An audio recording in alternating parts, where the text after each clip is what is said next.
individuals can have a different mindset, and that's what we're going to look at today. A different spirit. How to have a different spirit. When everybody is going in the wrong direction, you can go in the right direction. When everybody is going down, you can go up. When everybody says it's impossible, you can make it possible. And I trust that in this place there will be a different spirit. Somebody say, I have a different spirit. So I'm going to read 3 passages from the Bible to begin with. Exodus chapter 14, verses 11 to 12.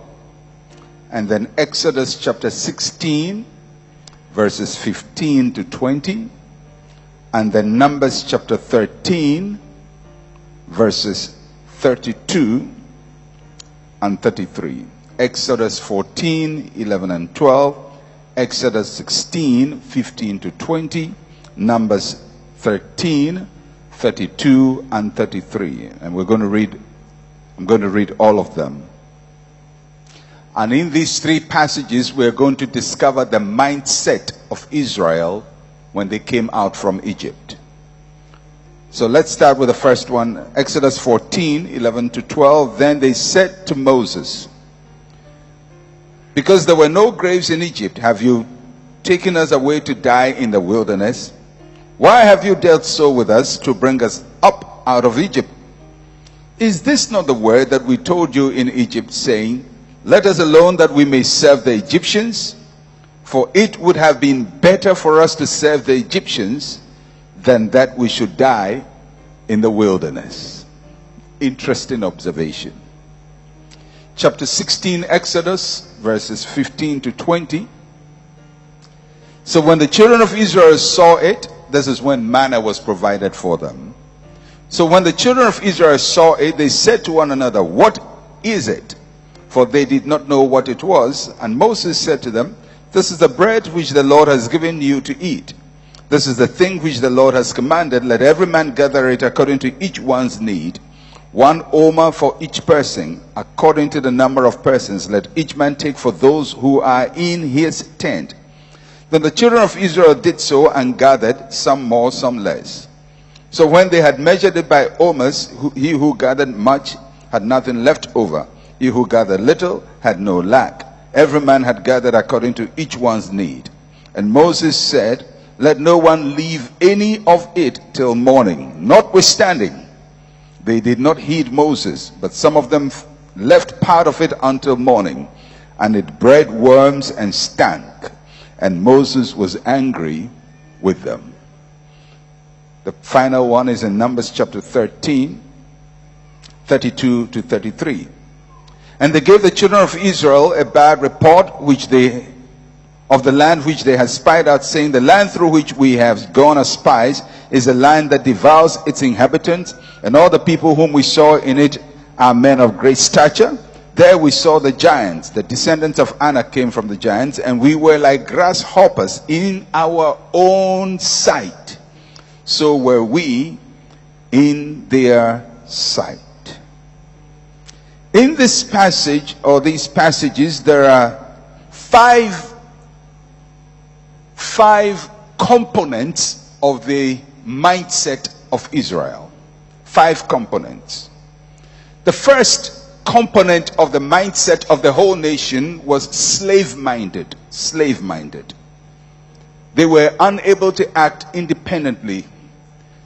The person with a slave mentality is bound to the control and opinion of other people. And his language is, who is going to help me? Now you have to understand that Israel became a nation in slavery. They did not become a nation on their own. When Jacob and the children and the grandchildren left to go to Joseph in Egypt, there were 70 people. And the 70 people went in. They were not a nation. It was just a family. But in Egypt, they became a nation. So Israel became a nation within another nation. The only nation they knew was Egypt. And in Egypt, they were slaves. So a whole nation was developed in slavery. So the mindset of the people was slave mentality. That is the first component of the mindset of Israel. That's why it was so tough for God to deal with them. Slave mentality. And in spite of all the things that they suffered at the hand of the Egyptians, anytime they were in trouble, they wanted to go back to Egypt. Because a slave owes his identity to his master. Even if the master mistreats him, he will always bow to the master, because the master is the source of his identity.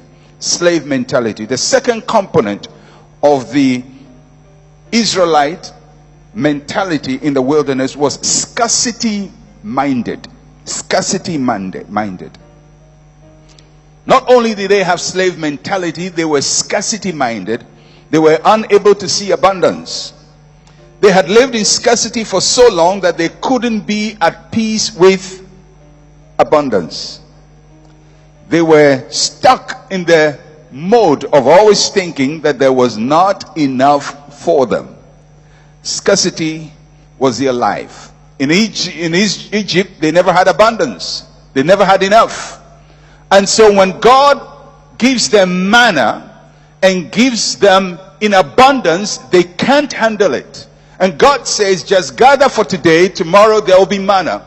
But they're so used to scarcity that they overgather and they hold on to the next morning, and it stinks on them. Because when you have a scarcity mentality, you cannot handle abundance. Scarcity mentality. Part of Africa's problem is scarcity mentality. When you've grown up with so much scarcity, when you see money, you don't spare it.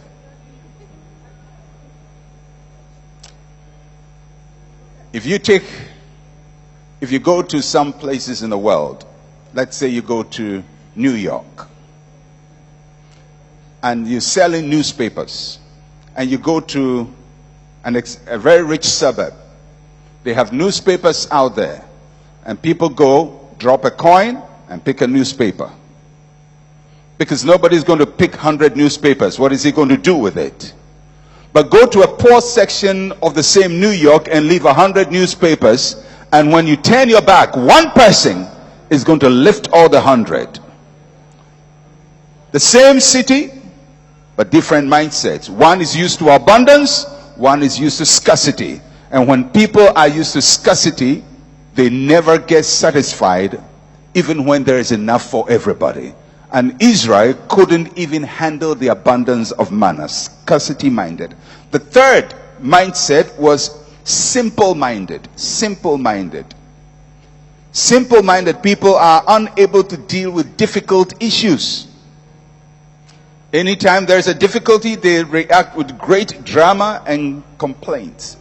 The reason why Israel was simple-minded is because the life of a slave is very simple. You don't think for yourself, you don't run a budget. All you do is you get up in the morning, you go to work, you are beaten, but you work so hard, you make some bricks, you get some food, you come to your children and your wife, you share it with them, and the next morning you go back, you work so hard, you are beaten, you get some money, and you come to share. You don't have to plan, because you know the routine. I'm going to be beaten, I'm going to make bricks, but I'll get some bread and I'll bring it home. And I'll get beaten and I'll make bricks and I'll get some bread and I bring it home. Simple-minded. When that rhythm is changed, they can't cope. So they are in a situation where they have to deal with a lifestyle that does not require that routine. And they complain. Simple-minded people cannot handle complex issues.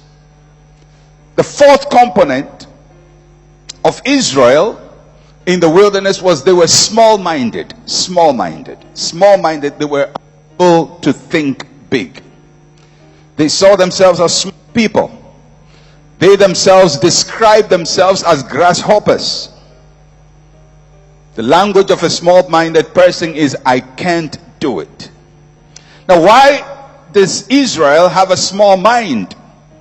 Because when they went to Egypt the first time, if you know the story,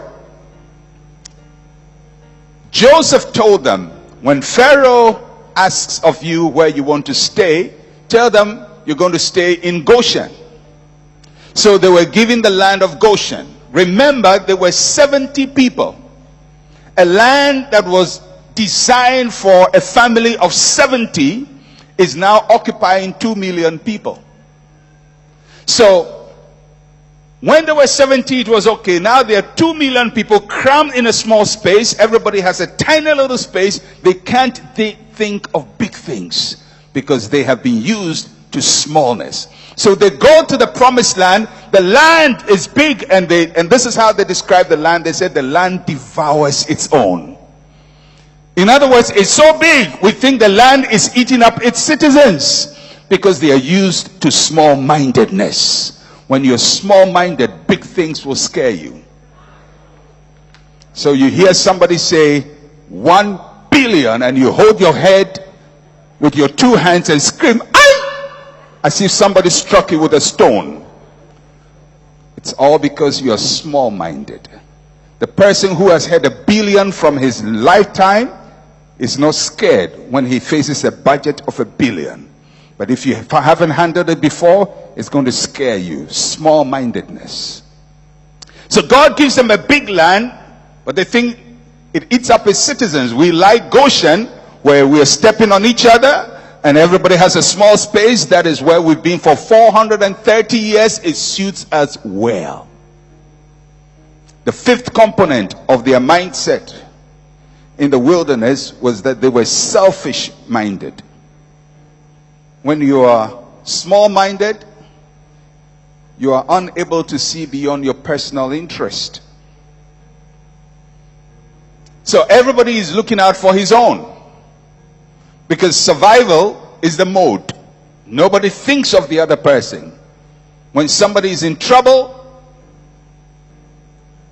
nobody goes to help him. Everybody's thinking about their prosperity, their welfare, what is good for them.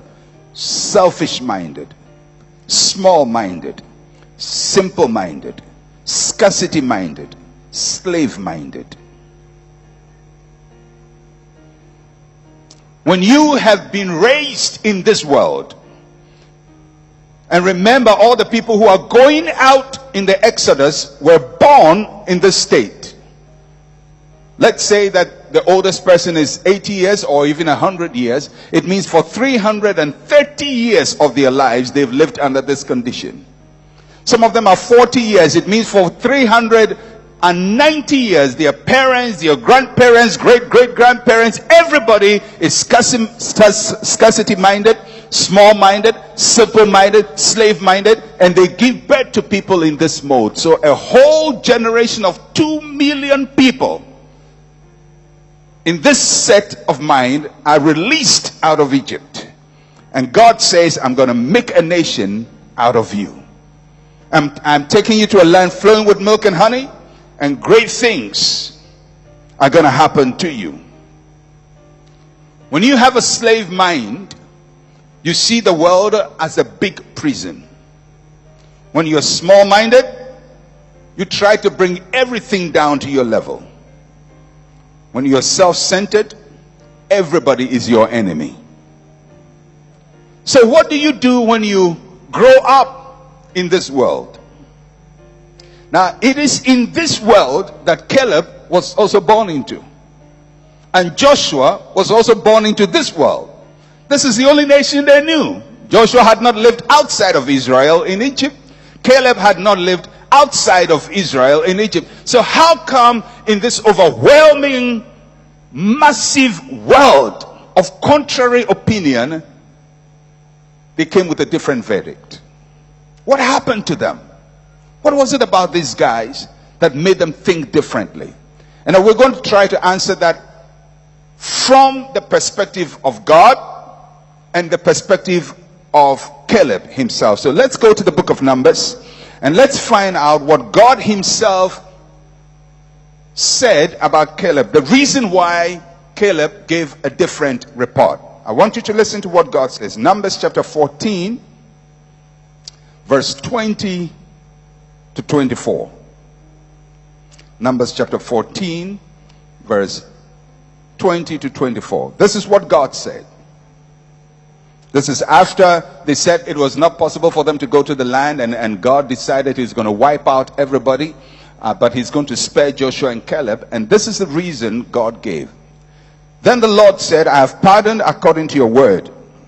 But truly, as I live, all the earth shall be filled with the glory of the Lord, because all these men who have seen my glory and the signs which I did in Egypt and in the wilderness, and have put me to the test now these 10 times, and have not heeded my voice. Can you imagine that God says they've seen my power, they've seen my glory, they've seen my signs, but it doesn't change them. They can't change. They certainly shall not see the land of which I swore to their fathers, nor shall any of these who rejected me see it. But my servant Caleb, because he has a different spirit in him and has followed me fully, I will bring him into the land where he went, and his descendants shall inherit it. Now look at what how God is describing Caleb. He says, in this nation where everybody is scarcity minded, slave minded, small minded, Caleb is different. And God says he has a different spirit. Everybody say a different spirit. It's possible in this Nigeria to have a different spirit.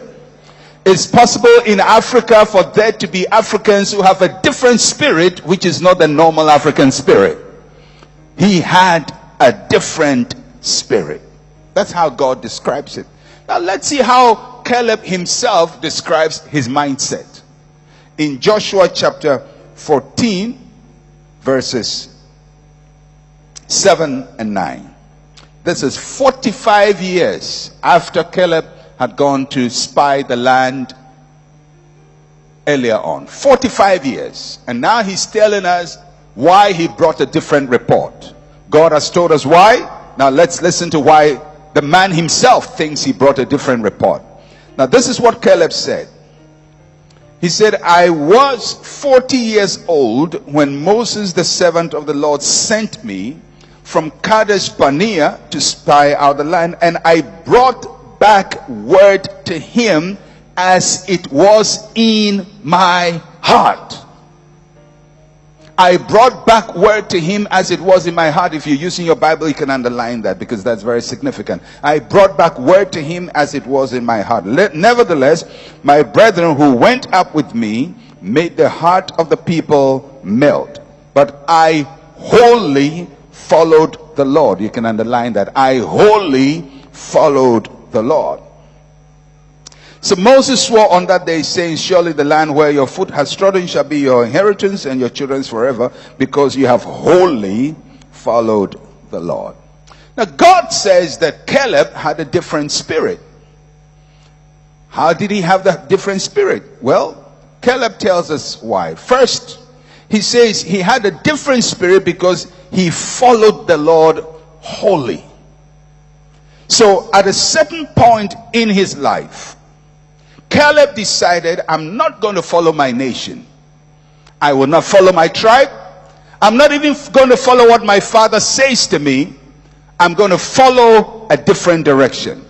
I'm not sure when Caleb got to this point, but maybe it happened during the time when God started working miracles with Moses. And he saw water turn to blood, and he saw darkness, and he saw locusts, and he saw blood, and he saw all these things happening, and he saw the firstborn of the Egyptians die, and something in him says, this is what I'm going to follow. If God can do this, I'm going to follow whatever he says, no matter what my father says. If it conflicts with what God says, I'm going to follow God rather than my tribe or my father or anybody else's opinion. So he made a commitment at the point that he was going to change direction. I'm going to follow God. That's the first thing we find out about Caleb. The second thing is that he followed his heart. He followed his heart. Caleb trusted what was inside him more than what was outside him. He did not follow the crowd. Many times we know what is right in our hearts, but we are so scared of popular opinion. What are people going to say? What will my friends say? What will the neighbors say? And so it's in your heart, but you never followed it. Caleb said, I followed the Lord, and not only that, I followed my heart. If you're going to follow your heart and follow God, you will have a different spirit. And so there can be chaos all around you, but you will bring order wherever you go, because you have decided, I'm going to follow the Lord and I'm going to follow my heart. And the third thing he followed is that he followed the big picture. Caleb had his eye on the inheritance in the promised land. He was determined to live in the place where God has promised him. He was tired of slave life, and I'm sure the first time Caleb heard God says, I'm giving you a land flowing with milk and honey, he painted a picture in his mind of his house on a mountaintop. And he decides, I'm tired of Goshen, sharing a land for 70 people with 2 million other people. I'm going to live on the mountaintop. I'm going to build my villa up there. And in his mind, he had a picture of his future. And he followed that dream in his heart. I'm going to live on a mountain. I'm going to live on a mountain. I'll have my house on a mountain. I'll live a good life on a mountain. I'm tired of the valley of Egypt. So 45 years later, he's now 85 years. His dream has not become a reality. He gets to the promised land and he tells Moses, Joshua, this mountain is what I imagined when I was in Egypt. And I didn't come this far to see the mountain and go back home. So give me this mountain. This is what my heart has been pursuing. That is why I didn't die in the wilderness. That is why when people were complaining, I didn't complain, because I had my eyes on this mountain. And the Bible says he had a different spirit. A different spirit. Is it possible to have a mindset different from your neighbors? Yes. If you're going to follow God wholly and follow your heart and follow the dream he has put in your heart, your mind will begin to realign, and your mind will be set in a totally different mode from everybody around you. He says, give me this mountain. Somebody say, give me this mountain.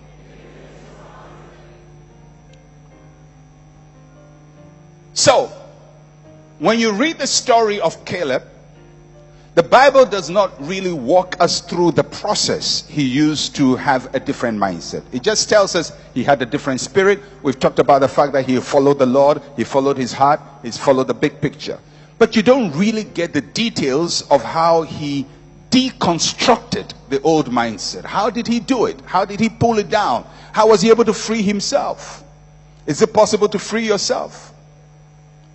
If you had been born into scarcity, can you have abundance mindset? If you have been born into smallness, can you have a big mindset? Can you be a person that grows up with a big picture in mind? Although everybody around you, your brothers and sisters and everybody around you thinks small, can you think big? Yes.